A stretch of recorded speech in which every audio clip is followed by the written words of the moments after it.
Assalamualaikum warahmatullahi wabarakatuh.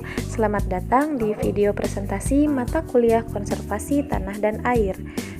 Saya Debbie Wulandari, saya akan mempresentasikan hasil laporan praktikum. Awal perkembangan pertanian ditandai dengan ketergantungan petani yang tinggi terhadap tenaga manusia untuk bertani.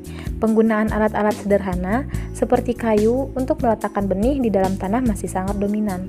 Dengan bertambahnya waktu, manusia menciptakan alat sederhana berupa cangkul untuk membongkar dan membalikan tanah atau dikenal dengan pengolahan tanah.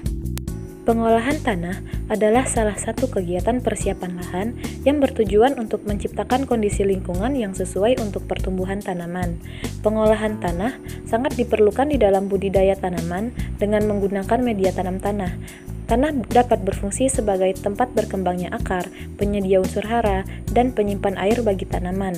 Apabila salah satu fungsinya hilang, maka suatu tanah dapat dinyatakan mengalami degradasi. Setiap upaya pengolahan tanah akan menyebabkan terjadinya perubahan sifat-sifat tanah. Tingkat perubahan yang terjadi sangat ditentukan oleh jenis alat pengolahan tanah yang digunakan. Penggunaan cangkul misalnya, relatif tidak akan banyak menyebabkan terjadinya pemadatan pada lapisan bawah tanah. Namun, demikian, karena seringnya tanah terbuka, terutama antara dua musim tanam, maka lebih riskan terhadap dispersi agregat, erosi, dan proses iluviasi yang selanjutnya dapat memadatkan tanah. Konservasi tanah dan air atau yang sering disebut pengawetan tanah merupakan usaha-usaha yang dilakukan untuk menjaga dan meningkatkan produktivitas tanah, kuantitas dan kualitas air. Apabila tingkat produktivitas tanah menurun, terutama karena erosi, maka kualitas air, terutama air sungai, untuk irigasi dan keperluan manusia lain, menjadi terancam sehingga jumlah air bersih semakin berkurang. Solusinya adalah pengolahan tanah. Pembenahan dan penyuburan tanah perlu dilakukan untuk pengembangan tata kelola sumber daya tanah dan air yang efisien, sesuai kebutuhan berbudidaya. Pengolahan tanah dapat diartikan sebagai kegiatan manipulasi mekanik terhadap tanah.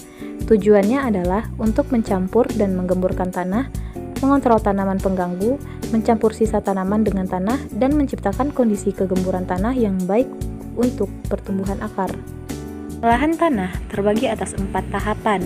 Yang pertama, persiapan. Dilakukan dengan cara membalik tanah dan memecah bongkah tanah agar diperoleh tanah yang gembur untuk memperbaiki aerasi. Tanah yang akan ditanami dicangkul sedalam 15-20 cm, kemudian diratakan. Tanah yang keras memerlukan pengolahan yang lebih banyak. Pertama-tama, tanah dicangkul atau dibajak, lalu dihaluskan dan diratakan. Yang kedua, pembukaan lahan. Pengolahan lahan diawali dengan membersihkan lahan dari sisa-sisa tanaman sebelumnya. Bila perlu, sisa tanaman yang cukup banyak dibakar. Abunya dikembalikan ke dalam tanah, kemudian dilanjutkan dengan pencangkulan dan pengolahan tanah dengan bajak. Yang ketiga, pembentukan bedengan. Setelah tanah diolah, setiap 3 meter dibuat saluran drainase sepanjang barisan tanaman. Lebar saluran 25-30 cm dengan kedalaman 20 cm. Saluran ini dibuat terutama pada tanah yang drainasenya jelek. Yang keempat, pemupukan. Apabila tanah yang akan ditanami tidak menjamin ketersediaan hara yang cukup, maka harus dilakukan pemupukan. Dosis pupuk yang dibutuhkan sangat penting dan tergantung pada kesuburan tanah dan diberikan secara Sekian pemaparan hasil praktikum dari saya, semoga bermanfaat. Saya akhiri, Assalamualaikum warahmatullahi wabarakatuh.